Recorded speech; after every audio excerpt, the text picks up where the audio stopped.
Good day mga kabebe! So ayan! Mga babae, gwapa. Sa mo, pangit. Wow! Gwapo ka! Tulad lang ako ng gwapo ko. Marima! Since matagal-tagal bago ko na gawa yung challenge na to, yung Marimar challenge. So ayan, binidyo ko na lang kasi yung parcel na dumating, na-video ko dun sa kabilang phone pala. So ayan. Marima! Marima! Ngayon mga kabebe, sa tingin ko magtatagbis ako. Tagalog at sa Bisaya kasi nahihirapan na talaga ako mga kabebe. So ayan na naman mga kabebe, DIY naman tayo para sa casual natin sa Marimar. So ayan, achieve na mga kabebe. So ayan naman yung cortina na gagawin natin na kwintas. Doon, ayan. Natagalan kami dito mga kabebe kasi sobrang bigat. Tapos ito naman yung saya na gagawin natin doon. Tapos pagkatapos niyan po, ayan, tinutulan ko po. Tapos, ayan, pinagdidikit ko po doon. Tapos, pagkatapos, makeup na naman mga kabibi. Minadali ko na talaga kasi, ayan, nagagalit na si tatay kasi nakakapalan siya doon sa nose line ko at saka doon sa kaya, ayan. Kailangan na namin lumayas mga kabibi kasi maghahanap pa kami ng venue namin pipictorialan. Kasi hindi pa kami napag-decide kung sa San Roque ba o doon kami sa Little Baguio. Ayan mga kabibis, ayan, paalis na kami kasi last minute na kami nakapag-decide na mag-pipictorial kami. So ayan nga pala, ayan.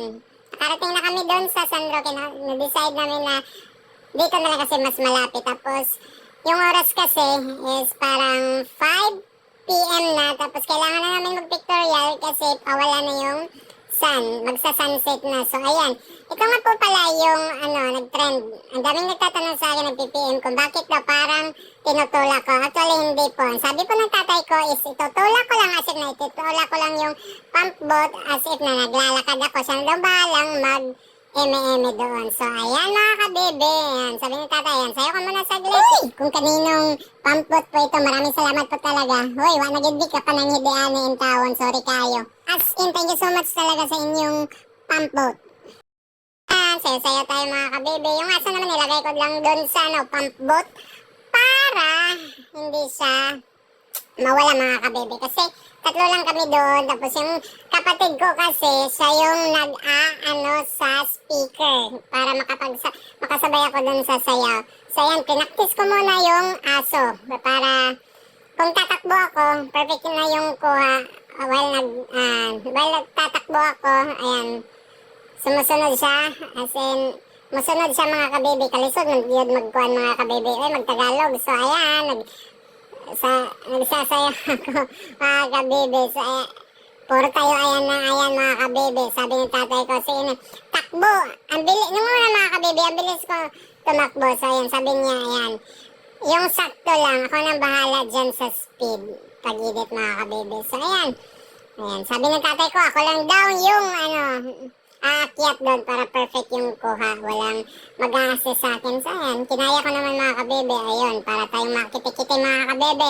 Ayan, kung makapagsayaw tayo, para talaga tayong mga kiti-kiti na nawala sa sarili mga kabebe. So ayan nga po pala, is ganda, kahit masakit na yung paa. Kasi ang dami ko pang mga kamot mga kabebe. Ayun, nakita niyo yung kabayo na yun, hiniram ko lang yun sa pasaglit.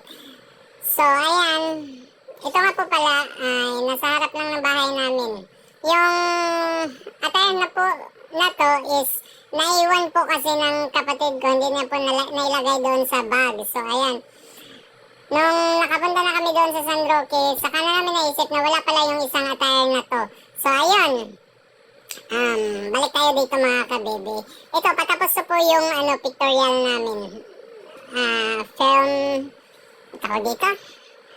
Filmmaking, it's just. So ayan mga kabebe, ayan yung mga bata na nakatingin sa akin. Ayan, kasingidad ko lang sila naman. So ayan, hodengyan niya ko ang papa, maligo sa kukadjut. Moto, nakahumol ko kadali. So ayan mga kabebe, ayan, dami sila. Kaya ayan, sinabihan ko sila na,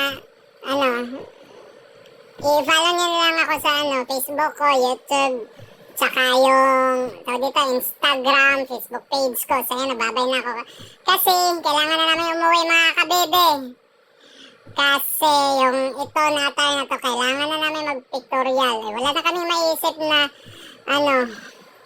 venue.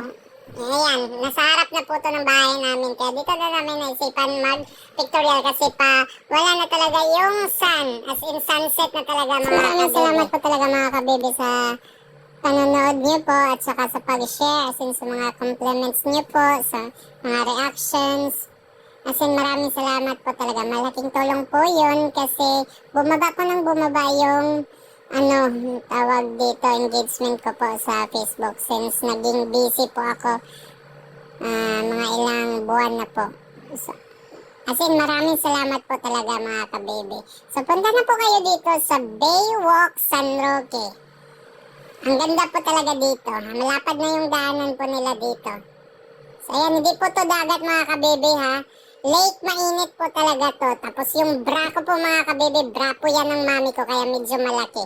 Tapos yung saya po na ginawa ko po, yan po, saya din yan ng mami ko po. Ginunting po namin na walang, tawag dito. Wala minananghid sa kong mami diana, magbinisaya na lang ito mga kabebe. Oy, tapos ka na, sab-kurtina, gina sa mga kabebe. Wala na na mo giputol kay lisod kayo putlon o mga haghag gid sa mga kabebe. So ayan, medyo malaki talaga yung kwintas natin mga kabebe.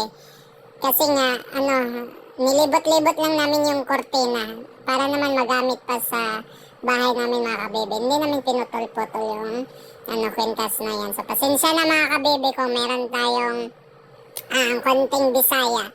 Kasi, hindi tayo perfect mga kabebe. So, ayan, huwag nyo na po itanong. Yung nasa paa ko po, oo. Ano po yung iniisip nyo? Yan na po. Kasi yung, tawag dito, galing po ako sa Youth Camp last week. So, ayan, ang daming kagat ng lamok po. Ayun. Yeah, this time po din ako makikita. Ayan. So, yan po yung huling, ko po, eme doon sa lake. So, ayan, since nagdadalaga na po tayo mga kabibi, huwag nyo na intindihin yun. Nasa ko, kilikili. Eme! So, ayan. Thank you so much!